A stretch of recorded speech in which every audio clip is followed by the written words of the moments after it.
استحاضہ کیا ہے؟ Bleeding other دین periods. بعض اوقات پورا مہینہ مسلسل خون آتا ہے، بعض اوقات 2-4 دن رک کے پھر اسپاٹنگ ہوتی ہے، پھر 2-4 دن رک کے پھر شروع ہو جاتا ہے. یہ ایک بیماری کی حالت ہے.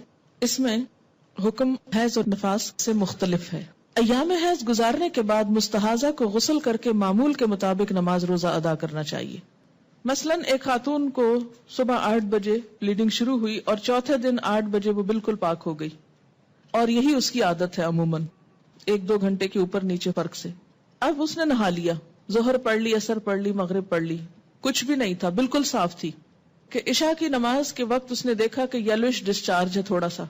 تو اب یہ سارا دن پاک رہنے کے بعد اگر تھوڑا سا یلوش ڈسچارج نظر آتا ہے تو یہ کنسیڈر نہیں کیا جائے گا، دوبارہ نہانے کی ضرورت نہیں، نماز پڑھیں.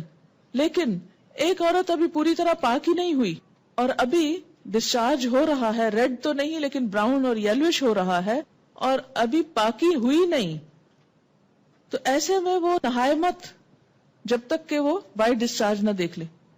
تو یہ 2 مختلف باتیں. یعنی جب وائٹ ڈسچارج دیکھنا شروع کر دیں اور آپ نہا چکے اور 1 دن کے بعد پھر آپ یلوش دیکھیں تو کنسیڈر نہ کریں. لیکن ابھی وائٹ ہوا ہی نہیں شروع اور یلوش کنٹینیو کر رہا ہے، تو جب تک وائٹ نہ آ جائے تو آپ نہائیں گے نہیں. سمجھ گئے یہ بات؟ اگر عام حالات میں، نارمل حالات میں پیریڈز کی کنٹینویشن میں جیسے پہلے فلو کم ہے، پھر زیادہ ہو گیا، پھر کم ہوتے ہوتے براؤن ہو گیا، پھر یلوش آ گیا، تو اس کو سارا وقت پیریڈ شمار ہوگا جب تک کہ وائٹ نہ ہو جائے.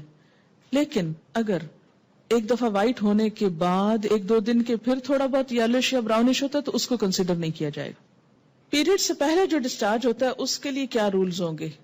جب تک بلیڈنگ نہ شروع ہو اس سے پہلے اگر تھوڑا بہت یلوش 1-2 دن پہلے ہلکا پھلکا ہے تو اس کو کنسیڈر نہیں کریں گے، کیونکہ وہ ایک طرح سے اسی روایت کے تحت آ جائے گا جس میں یہ کہ پیریڈز کا جو خون ہے وہ کیا ہے، سرخ رنگ کا یا سیاہ رنگ کا، تھک ہوتا ہے. لیکن اگر مثلا اس میں 2-3 گھنٹے کا فرق ہے، تھوڑا سا ڈسچارج شروع ہو گیا پھر اس کے بعد ریڈش شروع ہوا تو وہ ڈسچارج بھی پیریڈ میں کنسیڈر ہوگا. لیکن اگر 2-3 دن پہلے، ہفتہ پہلے ایسی کوئی چیز شروع ہو جاتی تو وہ نہیں. حیض میں باقاعدگی ہو، 10 دن بعد بھی حیض آئے اور رک رک کر آئے، مثلا 2 دن نہیں آئے پھر آنا شروع ہو گیا، 4 دن بند رہا پھر 3-4 دن شروع ہو گیا، اس طرح 15-20 دن تک ہوتا رہا، نماز کا حکم کیا ہوگا؟ یہ بڑا اہم مسئلہ ہے جو عام طور پر مینوپاز شروع ہونے کے بعد خواتین کو پیش آتا ہے.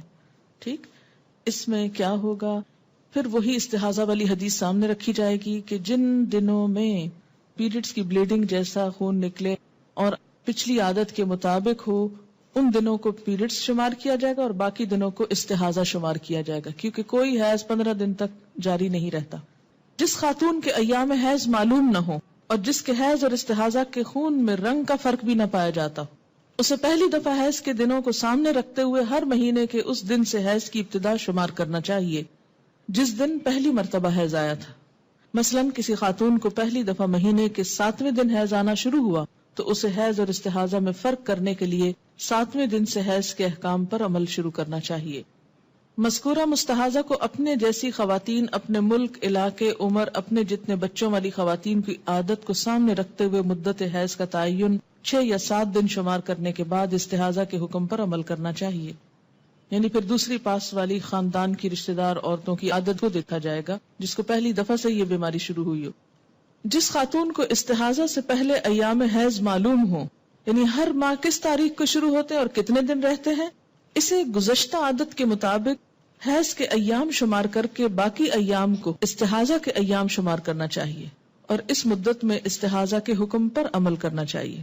جس خاتون کو استحاضہ سے پہلے حیض کے ایام معلوم نہ ہو، یعنی حیض میں بے قاعدگی رہی ہو، کبھی جلدی کبھی دیر سے آتے ہوں یا کبھی 5 دن کبھی 8-9 دن ہو، اسے حیض اور استحاضہ کے خون کے رنگ میں فرق دیکھ کر حیض اور استحاضہ کے احکام پر عمل کرنا چاہیے. مستحاضہ کو ہر نماز کے لیے نیا وضو کرنا چاہیے، یہ اہم بات ہے. مستحاضہ غسل کرنے کے بعد تمام عبادات معمول کے مطابق ادا کر سکتی. حضرت عائشہ رضی اللہ تعالی عنہا فرماتی ہیں کہ نبی اکرم صلی اللہ علیہ وسلم کے ساتھ آپ کی ایک زوجہ حالت استحاضہ کے باوجود اعتکاف کیا کرتی تھی. اسے بخاری نے روایت کیا ہے.